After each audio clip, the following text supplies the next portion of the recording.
Historias poco frecuentes. Con Paola de Francisco. Un podcast de consalud.es.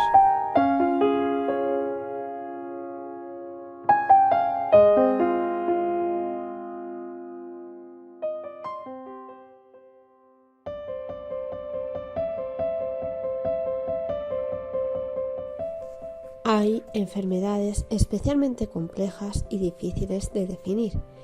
Este es el caso de la enfermedad de Castleman. Se trata de un trastorno linfoproliferativo poco frecuente, localizado más comúnmente en mediastino y abdomen. El problema, que existen dos tipos completamente diferentes de esta patología, tal y como explica el doctor Andrés González, internista en el Hospital Ramón y Cajal. Si los ganglios afectados son uno o más, se considera que es una forma unicéntrica o multicéntrica. Fíjate, ya son, por así decirlo, dos enfermedades diferentes, ¿no?, que se llaman igual y que eso lleva a confusión, porque la llamamos enfermedad de Castleman por agruparlas, pero luego tiene el apellido de si es unicéntrica o multicéntrica y no tiene nada que ver una con la otra. Por así decirlo, la unicéntrica sí que quizá podría entrar dentro de lo que se llamaría benignidad, eso que has comentado de benignidad, si evidentemente lo que tienes es una tumoración, por así decirlo, por ejemplo cervical, ¿no?, que la verdad es que cuando una persona joven o de mediana edad de repente tiene una tumoración a nivel cervical, lo primero que piensa es, Dios mío, ya tengo la fecha de caducidad puesta, porque piensa en el peor cáncer del mundo, ¿no? Y porque por otro lado es lo más frecuente. Y la sorpresa viene cuando extirpan la lesión. Es entonces cuando se extirpa, cuando se conoce que se trata de la patología de la que hablamos en este episodio de historias poco frecuentes, de la enfermedad de Castleman.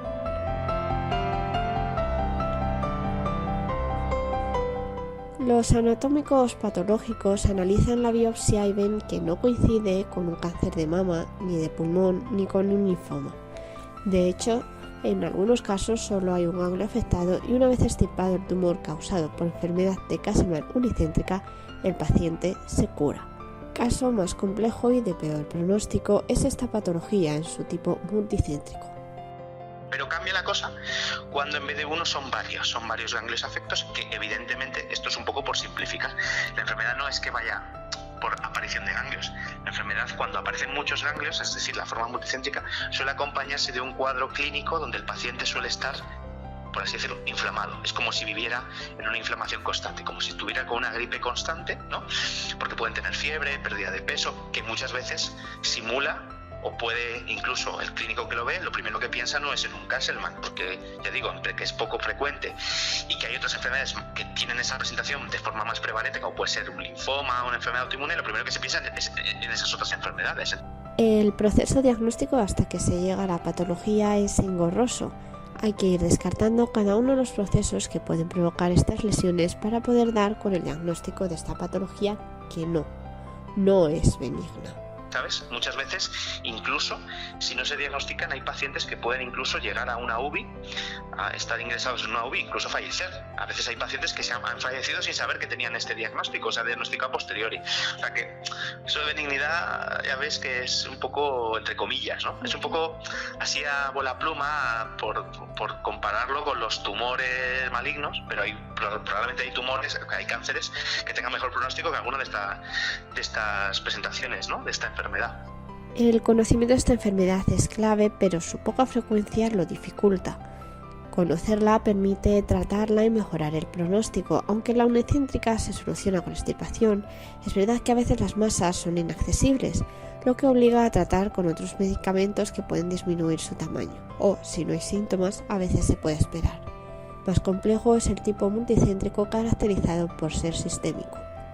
Y la forma multicéntrica, ahí el tratamiento sí que pasa por el tratamiento médico. Ahí no hay tratamiento quirúrgico que valga, porque estamos hablando de una enfermedad sistémica.